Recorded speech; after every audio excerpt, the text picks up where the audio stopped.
కొన్నిసార్లు దేవుడు తన యొక్క హస్తాన్ని వెనక్కి లాగుతాడు. కొన్నిసార్లు దేవా నాకు సహాయం చేయన్నప్పుడు దేవుడు ఉన్నాడా విన్నాడా అన్నట్లుగా అయిపోతుంది. ఆ సమయమును అనుమతించిన దేవునికి స్తోత్రము. ఎందుకంటే అలాగూ ఉండకపోతే, అలాంటి పరిస్థితి లేకపోతే నువ్వు ఎప్పుడు ఎన్నడూ దేవుని మీద ఆధారపడవు. దాని వెనక ఉన్నతమైన మహిమ దాగుంది. దాని వెనక ఉన్నతమైన దేవుని మహిమ దాగుంది. నువ్వు ఎప్పుడైతే నీ జీవితంలో ఇదిగో పరిస్థితులు చేజారిపోతున్నాయి అని అనుకుంటున్నావో, ఆ సమయంలో నా ప్రియ సహోదరి సహోదరుడా, దేవుని ఉన్నతమైన ప్రణాళిక నీ జీవితంలో ఉంది. దేవుని ఉన్నతమైన మహిమ నీ కొరకు కాచుకొని ఉంది. దేవుడు ఈరోజు దుఃఖమును రేపు మహిమగా మార్చుతూ ఉన్నాడు. ఈరోజు దుఃఖమును రేపు సంతోష వస్త్రముగా మారుస్తున్నాడు. ఈరోజు బూడిదకు ప్రతిగా రేపు పూదండను ఆయన సిద్ధపరుస్తూ ఉన్నాడు. మొదట నీ స్థితి కొంచెముగా ఉన్నను, తుదకు మహాభివృద్ధిని చెందుతావు అని వాక్యం చెప్తూ ఉంది.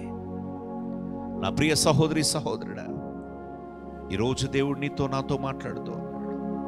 మీ తల వెంట్రుకలన్నీ లెక్కింపబడి ఉన్నవి. అంటే దేవునికి సమస్తము నీ గురించి తెలుసు.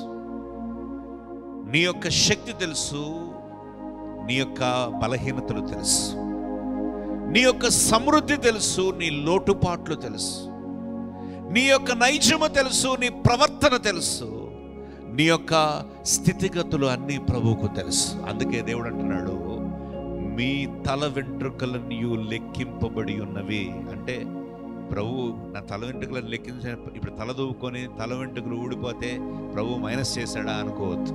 అంటే అర్థం ఏంటంటే దేవుడు నిన్ను అంత అజా కలిగి ఉన్నాడు. దేవుడు నీ గురించి అంతగా నిన్ను పట్టించుకునే దేవుడు. నీ ప్రతి అవసరతను ఎరిగినవాడు నీ దేవుడు. ప్రతి అక్కరను ఎరిగినవాడు నీ దేవుడు. నీ అవసరతలు నీ మనవులు నీ నోటి నుండి రాకమునిపే ఆయన దాన్ని ఆమేన్ అని అంటాడు. హల్లెలూయా. ఒక పాట పాడతావు కదా, ఎంత బాగుంటుందో ఆ పాట. నా మనవులు ముందే నీ మనసులో నెరవేరే, నా నీ గ్రంథములో నుండి ఏమి అద్భుత ప్రేమ సంకల్పం ఏమి చెల్లింతు. నా ప్రియ సహోదరి సహోదరుడా, అవ్వదు, జరగదు, లేదు అన్నప్పుడు కాదు, జరుగుద్ది. దేవుడిస్తాడు, ఆయన చేస్తాడు, ఆయన ఉన్నాడు, ఆయన విన్నాడు, ఆయన కలగజేసుకుంటూ ఉన్నాడు. ఆయన నా కొరతను సమృద్ధిగా మార్చబోతూ ఉన్నాడు. ఈ రోజు నేను కింద పడినను నేను పైకి లేస్తాను. ఈ రోజు నేను చీకటిలో ఉన్నను, రేపు నా మీద వెలుగు ప్రకాశించబోతుంది. మీకాలో అంటాడు భక్తుడు. చూడండి, మీకాలో ఒక మాట రాయబడి ఉంటుంది. మీకా గ్రంథము. సాతానుతో మనము అనాల్సిన మాట ఏంటో తెలుసా? సాతాను మనల్ని అవహేళన చేస్తూ ఉంటే, మనము ఓడిపోయామని సాతానుడు వెక్కిరిస్తూ ఉంటుంటే, మన జీవితంలో అన్నీ కోల్పోయామని సాతాను వికటాటహాసము చేస్తూ ఉంటుంటే, మీకా 7వ అధ్యాయము 8వ వచనంలో దేవుడు ఈ రీతిగా దుష్టుడితో, నీ శత్రువుతో చెప్పమంటున్నాడు, నీ సమస్యతో చెప్పమంటున్నాడు. నా శత్రువా, నా మీద అతిశయపడవద్దు. నేను క్రింద పడినను తిరిగి లేతును. నేను అంధకారమందు కూర్చున్నాను, యెహోవా నాకు వెలుగుగా ఉండను. ఈ మాటలు చెప్పగలుగుతావా నీ సమస్యతో? ఈరోజు నీ కొరతతో ఈ సమస్య చెప్పగలుగుతావా? ఈ మాట అనే విశ్వాసం నీకు లేకపోతే గత 2 దినాలుగా నువ్వు చేసే ఉపవాస ప్రార్థన వ్యర్థం ప్రియులారా. ఐఎమ్ టెల్లింగ్ యూ, నువ్వు సంఘానికి చర్చ్కి రావటం కూడా వ్యర్థం. దేవుడు ఉన్నాడని, ఆయన వింటూ ఉన్నాడని, ఆయన కలగ చేసుకుంటాడని. He is in control of my life, he is in control, he is the sovereign authority and he is the ruler. I am under his rule అని నువ్వు అనుకుంటే, I am under his governance అని నువ్వు అనుకుంటే, దేవుని యొక్క ప్రభుత్వం కింద నువ్వు ఉన్నావు, దేవుని యొక్క అధికారం కింద ఉన్నావు, దేవుని హస్తము కింద ఉన్నావు. కాబట్టి నా దేవుడు నా ప్రతి అవసరత అక్కర తీర్చగలుగుటకు సమర్థుడు అని విశ్వసించగలగాలి. మీరు ప్రార్థించినప్పుడు మీ యొక్క ప్రార్థనలు ఆయన విని జవాబు ఇస్తాడని సందేహించకుండా ఉండాలి. సందేహముతో కూడిన ప్రార్థనలు వద్దు. చాలా చేశామండి ఇలాంటి ప్రార్థనలు. నా ప్రియ సహోదరి సహోదరుడా, ఈరోజు దేవుడు నీతో నాతో మాట్లాడుతూ ఉన్నాడు. ఇదిగో ఆయన నిన్ను బలపరచటానికి ఆయన సిద్ధంగా ఉన్నాడు. ఈరోజు ఈ మాట చెప్పగలుగుతావా నీ సమస్యతో? ఈరోజు ఈ మాట చెప్పగలుగుతావా నీ యొక్క కొరతతో? ఈరోజు ఈ మాట చెప్పగలుగుతావా నీ ఎదురుగుండా ఉన్న పోరాటముతో? దీన్ని అందరూ మీక 7వ అధ్యాయం 8వ వచనం అందరం బిగ్గరగా చదవాలి. ఈ మైక్ సౌండ్ కన్నా మీ సౌండ్ ఎక్కువ రావాలి.